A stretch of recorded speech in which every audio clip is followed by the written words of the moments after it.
Bismillahirrahmanirrahim. Assalamualaikum warahmatullahi wabarakatuh.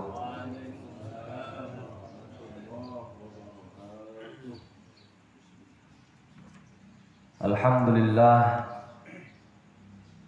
Alhamdulillahilladzi arsala rasulahu wa nabiyyahu bil huda wa dinil haqq liyudhhirahu 'alad dini kullih walau karihal kafirun. Asyhadu an la ilaha illallah wahdahu la syarika lah wa asyhadu anna sayyidana Muhammadan 'abduhu wa rasuluhu la nabiyya wa la rasula ba'dah.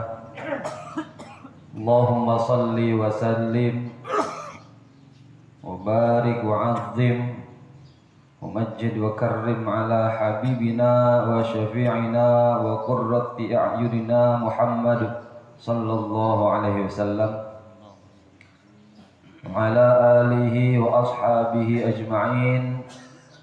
Rabbi shrah li sadri wa yassir li amri wa hlul 'uqdatam min lisani yafqahu qawli, amma ba'du.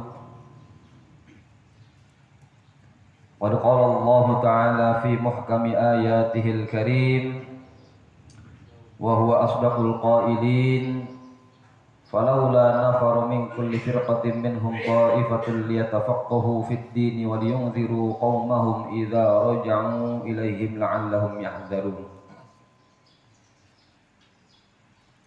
Wa qala fi ayatin ukhra inna nahnu nazzalna dzikra wa inna lahu lahafizun.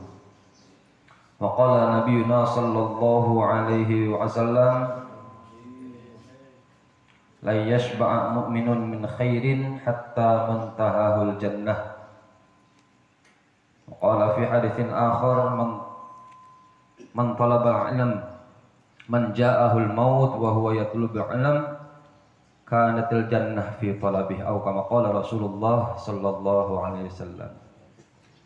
Hadratal mukarramin, masyaikhunal a'izza wa asatidunal fudala wal kurama, para sesepuh, para wini sepuh, para orang tua sekalian, para kiai, para asatid, para ustazah, para hujjaj, para tokoh masyarakat, khususnya desa kampung besar.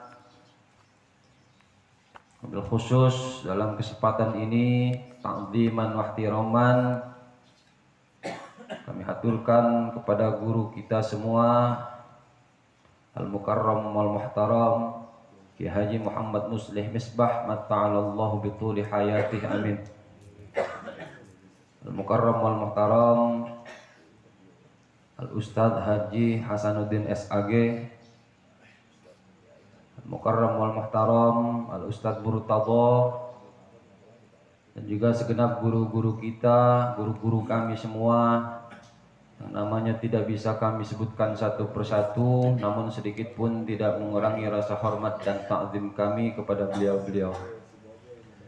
Dan kami muliakan dan kami hormati segenap Dewan Kemakmuran Masjid Baitul Ma'mur, akhussu bi dzikri Abinal Karim Ibnul Karim Ayahanda Ustadz Haji Musannif Abbas, juga beserta para stafnya yang sama-sama mari kita doakan semoga semua guru-guru kita ataupun DKM Raya Masjid Baitul Ma'mur beserta jajarannya selalu dalam lindungan Allah Subhanahu wa taala.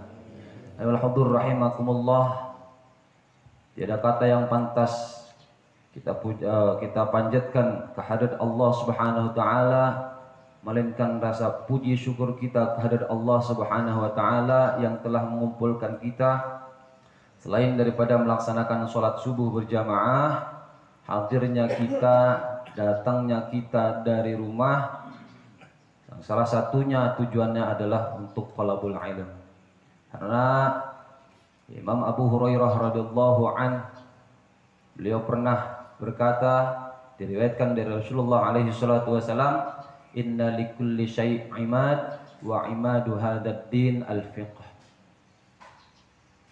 Bahwa kata baginda sallallahu alaihi wasallam, segala sesuatu memiliki tiang. segala sesuatu memiliki penyangga. Bahkan agama kita, agama Islam juga memiliki penyangga. Jadi nggak rumah aja, Pak. Nggak cuma gedung-gedung yang memiliki tiang, nggak cuma rumah yang memiliki pondasi. Agama Islam pun didasari dengan pondasi yang kuat.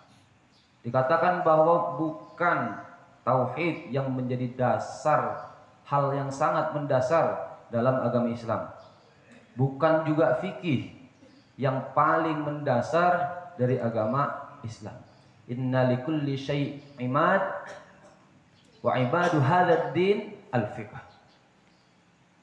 Bahwa pondasinya agama Islam seperti yang dijelaskan oleh guru-guru kita semua adalah al-fiqh, pemahaman terhadap masalah agama.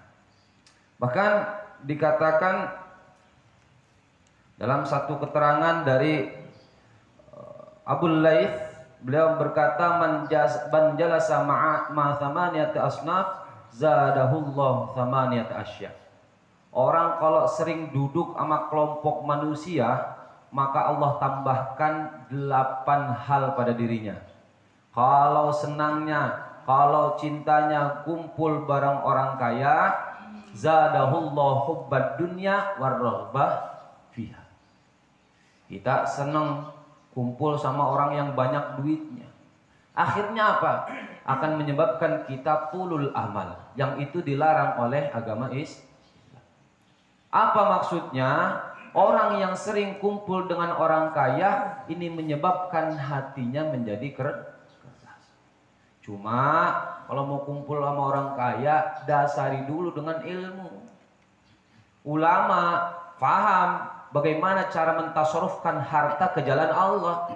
Akhirnya ada ulama yang dekat orang-orang kaya. Jangan suudzon. Kemarin dibilangin ulama, apa orang mah nggak boleh dekat sama orang kaya karena menyebabkan hatinya semakin cinta dunia. Ulama beda, karena ulama tahu harus dikemanakan ini harta. Jadi dia tahu nggak serta-merta menggunakan harta di jalan yang tidak diridhoi Allah. Makanya kalau mau dekat sama orang kaya boleh. Satu syaratnya harus berilmu. Kenapa? Karena kalau tanpa didasari ilmu, Allah akan sanamkan ke dalam hati kita hubbud dunya, cinta kepada dunia. Dekat sama orang kaya yang kikir, dekat sama orang kaya yang pelit. Bukannya dapat kecipratan duitnya, jadi budak aja gitu. Suruh beli kopi mau, disuruh-suruh mau. Bahkan dalam konstruksi fikih haram hukumnya mencium tangan orang kaya karena kekayaannya. Jadi takzim, hormat kepada orang kaya karena kekayaannya haram. Karena apa itu tadi? Menyebabkan kita akan selalu asyik kepada dunia. Lupa deh tuh. Kita kan kalau ketika ngelihat tetangga punya motor baru aja pengen. Lantas yang kedua, siapa orang yang sering kumpul dengan orang-orang fakir, orang-orang yang ekonominya di bawah kita, hasolalahur ridho bi qismatillah. Orang kalau kita kumpulnya sama orang fakir miskin, maka hati ini semakin ridho atas pemberian Allah.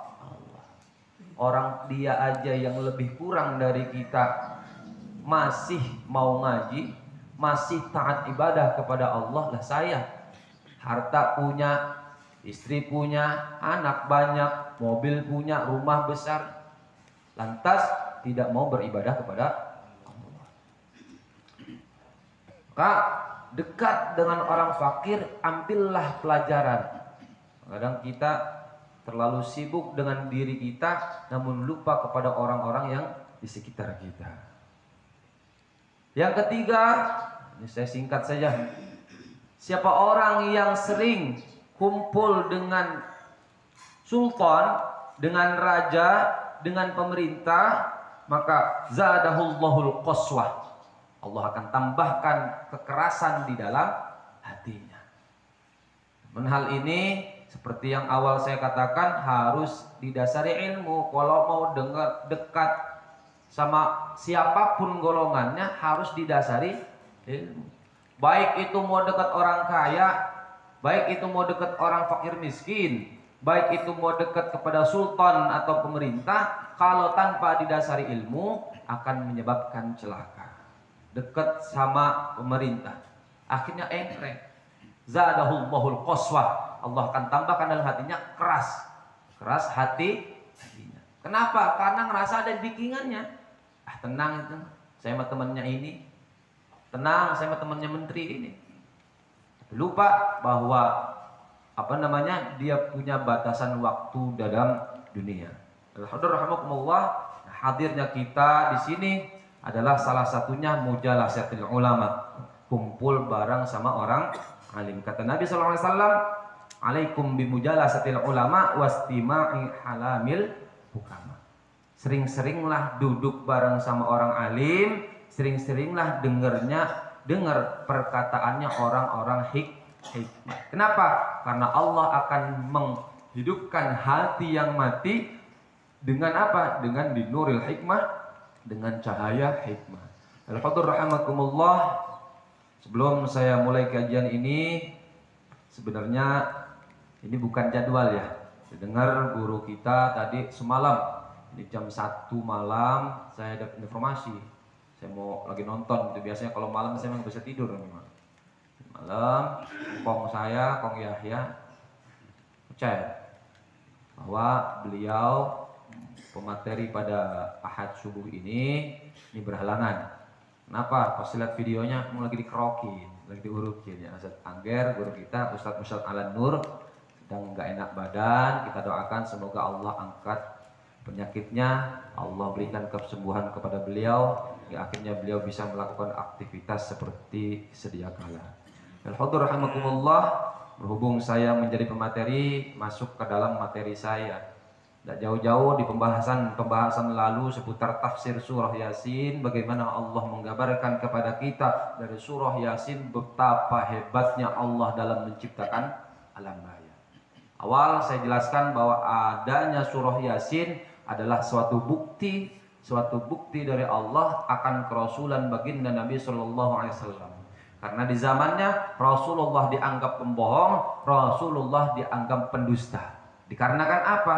Karena label status Rasulullah sebagai ummi yang dianggap negatif oleh orang kafir Quraisy ini dijadikan senjata oleh mereka bahwa Muhammad dalam dakwahnya, dalam ajakannya ke dalam agama Islam adalah suatu kebohongan yang besar. Kenapa? Nabi Muhammad punya salah satu sifat ummi yang kalau itu sifat melekat pada diri kita itu menjadi hal negatif. Namun tidak berlaku bagi baginda Nabi Shallallahu Alaihi Wasallam. Ummi itu tidak bisa baca, nggak bisa tulis. Karena memang Nabi Rasulullah SAW dari lahirnya beliau itu memang nggak bisa baca, nggak bisa nulis. Kalau kita nggak bisa baca, nggak bisa nulis, dikatain geblek. Lu gimana sekolah nggak bisa nulis, nggak bisa baca? Tapi kalau Nabi Muhammad SAW ini menjadi suatu kelebihan, menjadi suatu khosois tersendiri bagi baginda Sallallahu Alaihi Wasallam. Nabi Muhammad dalam keterbatasannya tidak bisa baca, tidak bisa nulis, namun beliau mampu mengetahui segala hal. Bahkan khuluqul Quran, akhlaknya baginda Sallallahu Alaihi Wasallam adalah manifestasi dari seluruh apa yang tercantum di dalam Al-Quran. Makanya kalau pengen tahu apa saja kandungan isi Al-Quran, lihat sosok baginda Nabi Shallallahu Alaihi Wasallam. Qul law kana al-bahru midadan li kalimati rabbi lanafidhal bahru qabla an tanfadha kalimatu rabbi walau ji'na bimithlihi madada. Kata Al-Quran, katakanlah, qul law kana al-bahru midadan li kalimati rabbi. Kalaulah laut sebagai mangsi wadah tinta midadan li kalimati rabbi untuk mencatat seluruh kalimat-kalimat Allah, lanafidal bahru qabla an tanfada kalimatu rabbi. Maka habislah seluruh air yang ada di laut sebelum tuntas mencatat kalam-kalam Allah. Baginda Nabi Shallallahu Alaihi Wasallam dari zaman ke zaman, dari waktu ke waktu, beliau terus dipelajari. Bahkan bukan hanya dengan orang Islam, melainkan orang non Muslim juga mempelajari Baginda Shallallahu Alaihi Wasallam. Ada satu kisah di Swedia, ini tahun-tahun sekarang, Pak. Ada orang yang seumur hidupnya, dari mulai dia kecil sampai dia besar, itu selalu mencari kesalahan-kesalahan Islam, kesalahan-kesalahan ajaran Islam. Karena kita tahu di negara Barat Islam ini dijadikan sebagai ikon terorisme, ya kan gitu ya. Agama Islam dijadikan sebagai wajah terorisme. Akhirnya nih ada orang Swedia, ya saya lupa namanya, mencatat, mencari celah, mencari kesalahan di mana letak kesalahan orang-orang Islam. Dikatakan agama Islam agama teroris, agama Islam agama intoleran. Akhirnya sampai kepada waktu di mana dia harus juga menjelaskan atau mencari tahu tentang baginda Nabi Shallallahu Alaihi Wasallam. Akhirnya suatu saat bikin buku nyari kesalahan Islam melalui perantara baginda Nabi. Dicari nih Muhammad, karena kan Rasulnya Muhammad, junjungannya agama Islam Nabi Muhammad. Dicari sampai ketemu dia kisah pamannya baginda Nabi SAW, hatinya atau jantungnya dalam versi lain itu dimakan oleh budaknya, oleh seorang budak, itu dimakan karena kebencian Hindun punya budak. Nah, budaknya ini memakan jantung atau hatinya Sayyidina Hamzah yang notabene-nya paman baginda Nabi SAW. Kalau kita punya saudara, punya anak, punya orang tua, dicabik-cabik jasadnya, jantungnya dicopot, digado, marah enggak? Jengkel, duit diembat aja marah. Ya. Pekarangan kita keembat sedikit aja marah. Gas tabung LPG 2 hilang marah. Iya. Tapi baginda Nabi SAW, pamannya dibunuh dengan saking sadisnya, dalam riwayat tersebut saking parahnya itu wajahnya saja tidak dikenali, saking banyaknya luka sayatan kepada Sayyidina Hamzah. Dengan kelapangan hati baginda Shallallahu Alaihi Wasallam itu dimaafkan. Nah, gara-gara ini akhirnya dia masuk Islam. Yang awalnya seumur hidupnya mencari kesalahan-kesalahan agama Islam, akhirnya karena ngelihat kisahnya baginda Nabi SAW, netesin air mata. Berarti selama ini saya salah. Kenapa? Saya melihat atau saya menilai orang Islamnya, bukan menilai agama Islam. Jadi kadang kita mah selalu gampang dipengaruhi oleh ikon seseorang tanpa melihat ajaran tersebut. Al-Hudur rahimakumullah. Saya lanjutkan bahwa dalam surah Yasin ini adalah satu klaim dari Allah, pembenaran dari Allah bahwa baginda Nabi SAW adalah Rasulullah. Dengan perumpamaan Allah umpamakan orang-orang yang tinggal di Mekah, orang-orang kafir Quraisy Mekah diperumpamakan seperti halnya penduduk Ethiopia. Jauh setelah itu Allah kasih bukti. Apa buktinya Rasulullah SAW, ajaran baginda Nabi SAW benar? Buktinya tercatat dalam surah Yasin, wa ayatul lahumul ard. Kalau tak percaya, kalau kalian orang-orang kafir Quraisy nggak percaya bahwa baginda Nabi SAW adalah utusanku, lihat ada buktinya. Ayatun itu artinya bukti. Wa ayatul lahumul ard. Lihat buktinya. Ini menjadi satu tanda bahwa Allah adalah Tuhan semesta alam, sesuai yang diajarkan oleh baginda Nabi Sallallahu Alaihi Wasallam. Dalam satu makalah syair dikatakan, inna likulli syai'in ayah tadullu ala annahul wahid. Segala sesuatu menjadi bukti keberadaan Allah. Kadang untuk kita percaya kepada, jangan jauh-jauh, percaya sama guru aja kudu. Guru itu punya karomah. Ya. Ini Ustadz bisa ngobatin orang nggak nih? Oh saya sakit datengin, kalau nggak bohong berarti. Padahal dari antara mukjizat-mukjizat Nabi, dari Nabi yang pertama hingga Nabi akhir yakni Nabi Muhammad, mukjizat yang paling agung, mukjizat yang paling hebat adalah Al-Qur'anul Karim. Kenapa? Karena Al-Qur'anul Karim mukjizatnya abadi sampai nanti hari kiamat. Nabi Musa punya mukjizat belah lautan.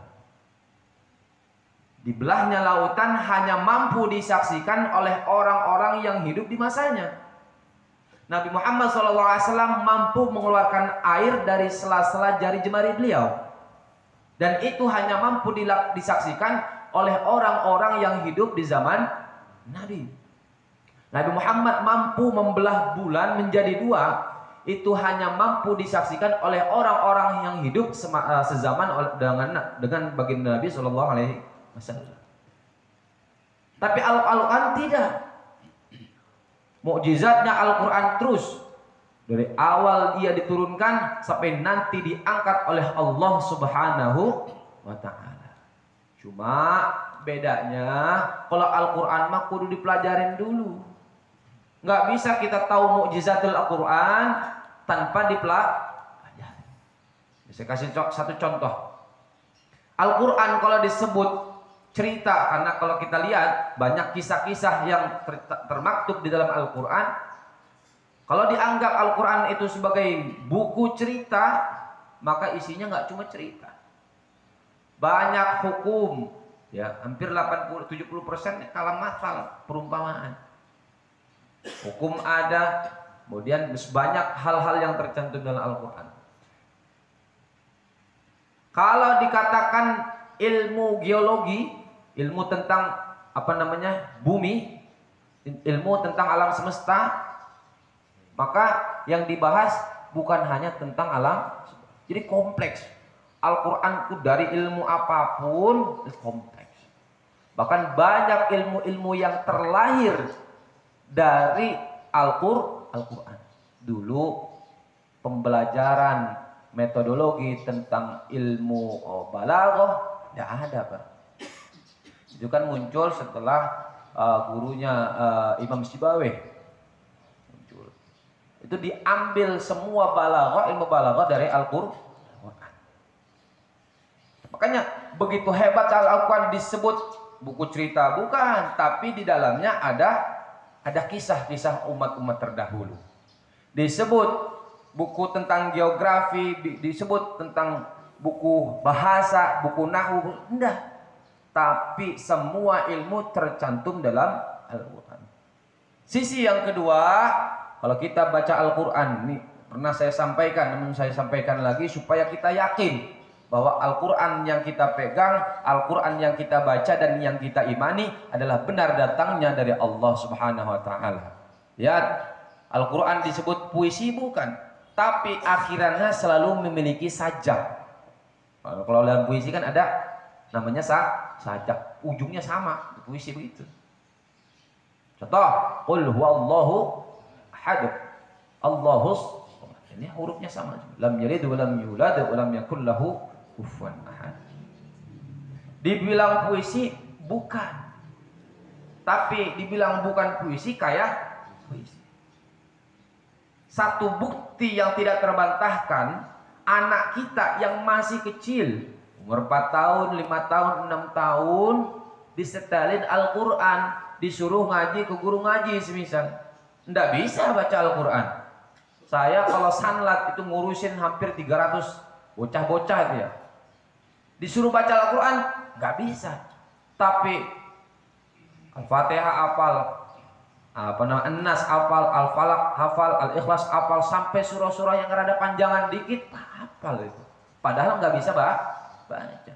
Coba anak tuh suruh baca buku, semisal buku bahasa Inggris atau bahasa lain selain bahasa Indonesia, hafal nggak? Nah, hafal. Tapi Al-Quran, bagaimana bisa bahasanya berbeda, kalimat-kalimatnya berbeda, namun anak kita yang belum bisa baca Al-Quran bisa hafal? Kan aneh. Maka wa ayatul lahum, Allah sering mencantumkan dalam ayatnya wa ayatul lahum. Bukti akan kebesaran Allah adalah bumi. Ini kalau kita lihat ya Pak, dalam surah Yasin ini wa ayatul lahumul ardul maitah. Bukti kebesaran Allah yang pertama apa? Bumi. Kemudian apa? Langit. Kemudian apa? Matahari, bulan, siang, malam. Kalau kita simpulkan, ini semuanya kan keseharian kita. Bukan di ayat tidak dicantumkan wa ayatul lahum taflikul bahar. Tanda kebesaran Allah Musa mampu membelah laut. Enggak. Tapi keseharian kita. Makanya selaras dari salah satu syair dikatakan inna likulli syai'in lahu ayah wa kullu syai'in lahu ayah tadullu ala annahul wahid. Segala sesuatu adalah tanda akan keberadaan Allah Subhanahu. Karena alam raya sebesar apapun mestinya harusnya ada apa? Harus ada yang menciptakan. Jangankan alam raya seluas ini, jangankan langit selebar itu. Gelas aja nih Pak, yang saya pegang. Ini kalau nggak ada pabriknya dari mana dia muncul? Ada kebakaran semisal di rumah kita kebakaran. Orang nanya, "Bang, kenapa rumahnya kebakar?" Itu konslet listrik, kompornya lupa dimatiin. Masuk akal? Masuk akal. Tapi kalau ditanya, itu kenapa rumah kebakaran? Aku kebakar sendiri. Emang bisa rumah bakar dirinya sendiri? Enggak bisa. Makanya klaim ada kemarin sempat rame, klaim salah satu YouTuber menganggap bahwa ilmu akidah adalah ilmu yang tidak ilmiah. Ini sangat bertentangan sekali dengan yang diajarkan oleh para ulama. Karena kalau dianggap ilmu akidah bukan ilmu yang tidak sifatnya ilmiah, lantas bagaimana ulama-ulama terdahulu ngarang kitab yang berjudul tentang tauhid? Saya lanjutkan bahwa kebesaran Allah, tanda eksistensinya Allah, tanda wujudnya Allah nggak perlu dari hal yang jauh. Cukup lihat diri kita sendiri. Allah kasih kita akal untuk berpikir. Afala tatafakkarun, afala tatadabbarun al-Quran. Sering sekali Allah mencantumkan akal. Karena apa? Akal juga memiliki fungsi dan peran yang penting untuk mencari jati diri manusia. Ya, enggak cuma Quran. Quran sebagai penguat, Quran sebagai hal yang menjaga. Karena otak manusia ini kan liar, Pak.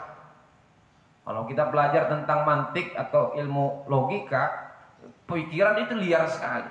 Maka harus dibatasi oleh apa? Oleh usulul syariah, yang dalam hal ini pertama Al-Quran, kedua hadis atau sunnah, ketiga ijma', dan yang keempat qiyas.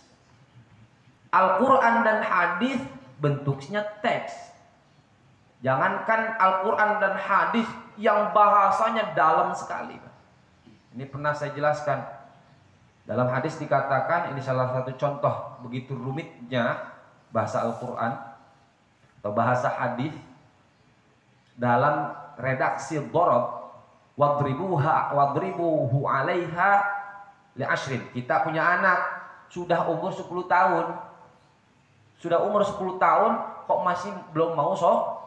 Maka agama Islam melegalkan orang tuanya atau orang-orang yang wajib mendidiknya untuk memukulnya. Redaksi dorbun itu kan konotasinya negatif. Ya, maknanya negatif.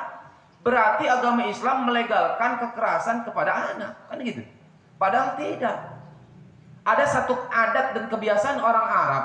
Orang Arab itu kalau marah, kalau kecewa, dia mukul. Tapi mukulnya nggak sama kayak kita.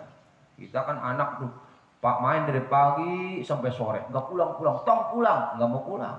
Akhirnya pas pulang disabetin pakai gagang sapu. Beda konotasinya. Orang Arab tuh punya kekecewaan kepada orang lain, jadi ditepuk pundaknya. Makanya ulama fikih sepakat wadribuhu 'alaiha li ashrin. Pukulan itu maksudnya darban ghairu mubarrih, pukulan yang tidak menyakiti. Nah, ini satu contoh rumitnya, sebenarnya rumit. Dalam literasi fikih saja ini banyak hal-hal yang perlu dipahami. Belum dari pembahasan tentang usul fikih. Makanya apa istilahnya, agama ini memang dijaga oleh Allah seperti yang saya katakan di awal, inna nahnu nazzalna dzikra wa inna lahu lahafizun. Bayangkan hebatnya Al-Qur'an. Nih kita lihat nih, buku dari zaman ribuan tahun yang lalu ternyata masih eksis, masih ada sampai sekarang. Mana ada buku yang sudah, anggaplah semisal buku biasa ya, seperti buku-buku konvensional pada umumnya. Ini buku dikarang oleh orang-orang terdahulu sampai sekarang masih eksis, masih terjaga orisinil. Makanya para penghafal Al-Quran itu sangat hati-hati sekali. Yang fa jangan sampai dibaca waw, karena sudah berbeda arti. Walaupun secara maknanya sama, tapi teksnya berbeda, tetap tidak bisa Al-Quran. Makanya guru-guru kita kalau ngajarin Al-Quran benar-benar. Saya ngaji Al-Mukarram Al-Ustaz Rafi'uddin, baca shin salah aja sahabat. Bahaya. Kenapa? Untuk menjaga eksistensi Al-Quran. Makanya jangan dibilang ulama itu enak hidupnya. Karena ulama lah yang pertama kali ditanya oleh Allah tentang penduduknya, tentang masyarakatnya. Seperti halnya Nabi Nuh alaihissalam dan para rasul yang lain, beliau semua itu akan dimintakan pertanggungjawaban oleh Allah. Nah, sebenarnya mau jelasin Nabi Nuh, tapi saya lanjut dulu. Al-Hudur rahimakumullah, udah 5:30. Aduh, cepet amat ini. Sedikit saya bacakan atau sedikit saya kutip pembahasan sekarang. Wa ayatul lahum anna hamalna dzurriyyatan fil fulkil mashhun. Salah satu bukti kebesaran Allah, enggak usah jauh-jauh, anna hamalna dzurriyyatahum, dalam satu bacaan yang lain dzurriyyatihim fil fulkil mashhun. Bahwa kami, kata Allah, itu memuat anna hamalna dzurriyyatahum, keturunan-keturunan mereka orang-orang kafir Quraisy, fil fulkil mashhun, di dalam perahu yang dijaga. Yang maksud daripada ayat ini, apa yang dimaksud dengan perahu al-fulkil mashhun yang dijaga, dalam versi lain al-mashhun al-murad bil mashhun al mamluk, dalam perahu yang dipenuhi. Yang dimaksud ayat ini adalah bagaimana Allah mampu memuat seluruh keturunan-keturunan kita dalam satu perahu yang dijaga oleh Allah Subhanahu wa ta'ala. Kalau Allah berkehendak dibalik itu perahunya bisa. Ya, ini perahunya siapa? Perahunya Nabi Nuh, Nabiullah Nuh alaihissalam. Kita tahu bahwa Nabi Nuh alaihissalam itu dijuluki sebagai Adam versi kedua. Kenapa? Karena semua manusia musnah. Kenapa? Ini bayangin, kalau semisal zaman sekarang nih banjir, tapi banjirnya ngelewatin gunung, lah kita mau ngumpet di mana coba? Ya, banjirnya sampai melebihi, ngumpet di mana? Makanya diabadikan, bahkan tidak hanya Al-Quran yang mengabadikan, Taurat sama, Injil pun sama. Baik versi-versi yang manapun, kisah tentang Nabi Nuh di dalam semua agama, yakni agama-agama samawi yang turun dari Allah, itu diabadikan. Kenapa begitu dahsyatnya kejadian air bah atau air banjir yang menimpa kaumnya Nabi Nuh. Makanya di sini Allah katakan wa ayatul lahum anna hamalna dzurriyyatahum fil fulkil mashhun. Bagaimana hebatnya Allah merangkai sesuatu yang belum ada. Karena perahu pertama kali diciptakan oleh baginda Nabi Nuh alaihi salatu wassalam. Ada yang mengatakan diciptakan dari kayu jati, tapi ini versinya kitab Taurat. Ini karena saya ngaji kok sampai Taurat. Ini saya ngutip pandangan atau kitabnya Imam Ibnu Katsir dalam Qisasul Anbiya. Beliau mengutip kitab Taurat. Yakni dalam kitab Taurat dikatakan, ada yang mengatakan bahwa perahunya baginda Nabi Nuh alaihi salatu wassalam tercipta dari kayu jati. Ada yang mengatakan dari kayu sanbur dan lain sebagainya. Salah satu bukti kebesaran Allah adalah besarnya kapal Nabi Nuh. Kita tahu Nabi Nuh itu usianya saja Mana ada yang mengatakan usia Nabi Nuh 950, padahal tidak. Ini saya cek dalam kitab Qisasul Anbiya, usianya itu 1400 tahun. 1400 tahun kita udah kayak apa? Udah 1400 tahun. Ya. 60 tahun udah bongkoh pinggang. Ini 1400.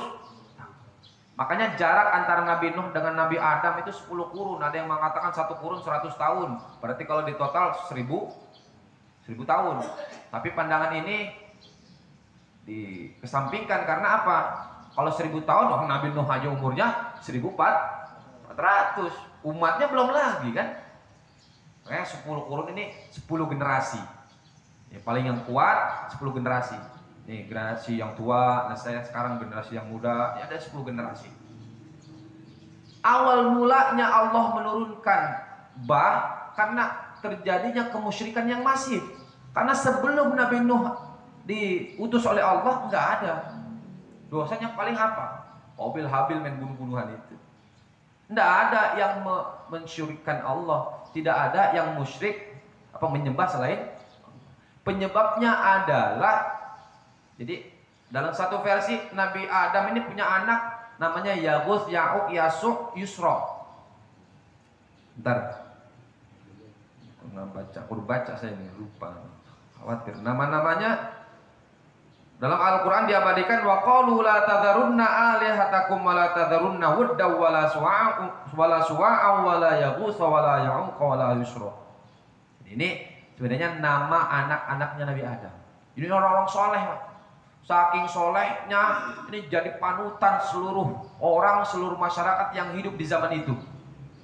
Saking solehnya ketika wafat dikubur, dan ketika dikubur rindu, kangen nih. Dulu, sekarang mah kita punya guru-guru nggak kerasa. Ntar udah wafat, dulu ya. Coba kalau beliau masih ada yang nasihatin saya. Hidup saya udah nggak ada arahnya, kemana tahu, ngeluntrung kemana tahu. Dulu mah guru masih hidup, selalu dinaseh, sama perasaannya. Dulu pas buat user, dan lain sebagainya yang tadi disebutkan, pas masih hidup selalu ngasih nasihat, ngajarin nih, karena orang-orang soleh. Tapi setelah beliau wafat, akhirnya muncul iblis. Gimana kata iblis? Gimana nih kalau saya bikin satu timsal, satu gambar? Kalau bahasa surah ya, dalam bahasa Arab surah itu artinya gambar. Tapi ya begitu, kembali lagi, surah yang dimaksud nggak sama dengan surah kita. Kita kan gambar pakai pensil ya. Jadi itu mukhtalaf. Tapi surah yang dimaksudnya bikin patung. Yang di zaman dulu orang kalau bikin patung sudah pasti bukan sebagai kreasi, bukan. Orang zaman dulu bikin patung untuk disembah. Makanya Nabi SAW mengharamkan kita gambar. Maksudnya gambar bukan pakai pensil, enggak, bentuk. Karena ini berkaca dari kasusnya umatnya baginda Nabi Nuh alaihissalam. Beliau umatnya itu menjadikan 5 orang atau 5 keturunan Nabi Allah Adam alaihissalam sebagai sesembahan. Ini sampai jam berapa ini? 5:30 ya? Dan 5 menit lagi nih ya. Lanjutkan. Akhirnya ketika nih umat generasi pertama, orang-orang yang hidup di zamannya Hud, yang hidup di zamannya Suwa, Yaguth, Ya'uq, Yusran, yang menjadi orang-orang soleh di zamannya, guru-gurunya nih, ketika mereka wafat, akhirnya iblis bisikin, gimana kalau saya bikinin patung? Supaya apa? Kalau kamu kangen, kan biasanya kalau kangen pada datang ke kuburannya tuh, duduk, bengong, karena rindu sama gurunya. Ntar rindinya habis, balik lagi ke rumahnya, besoknya kangen lagi, balik lagi ke makamnya. Akhirnya iblis menyerupai manusia berinisiatif, gimana kalau saya bikinin gambar, kalau saya bikinin patung, supaya apa? Kalau kamu kangen, kamu gak usah ke kuburannya. Di tiap-tiap rumah itu dibikinin patung oleh iblis, supaya kalau kangen cukup lihat tuh patungnya. Oh ya udah boleh dah, ini bener nih, enak nih kayaknya, nggak perlu jauh-jauh datang. Iya kalau rumahnya, kalau rumah kuburannya dekat mah. Kalau di Pangkalan pun jalan kaki lumayan. Akhirnya apa? Dibuatin di tiap rumah. Akhirnya generasi pertama punya anak, punya keturunan. Di bapak saya ngapain itu ya? Diem ngeliatin patung. Udahlah, nggak nanya nggak apa. Akhirnya ketika habis generasi pertama, muncul generasi kedua. Iblis datang lagi karena umurnya panjang dia nggak mati-mati. Tong, lu tahu kenapa? Itu bapak lu kenapa selalu di depan patung itu? Emang kenapa? Itu Tuhannya dia. Gara-gara Tuhan apa? Gara-gara patung itulah akhirnya kalian dapat rezeki. Orang tua kamu dapat rezeki gara-gara dia, gara-gara patung itu kalian tuh diturunkan hujan. Wabihi yusqunal mator. Di dalam redaksi kitab Kisah Islam dia dikatakan demikian. Gara-gara patung itu kamu dikasih hujan oleh Tuhan kamu. Siapa itu? Oh begitu ya. Akhirnya disembah. Ketika kemusyrikan merajalela, wallahu a'lam bishawab. Lanjut besok aja. Mohon maaf apabila ada keterangan yang salah dari saya kiranya mohon dimaafkan. Hadanallahu wa ikum ajmain. Assalamualaikum warahmatullahi wabarakatuh.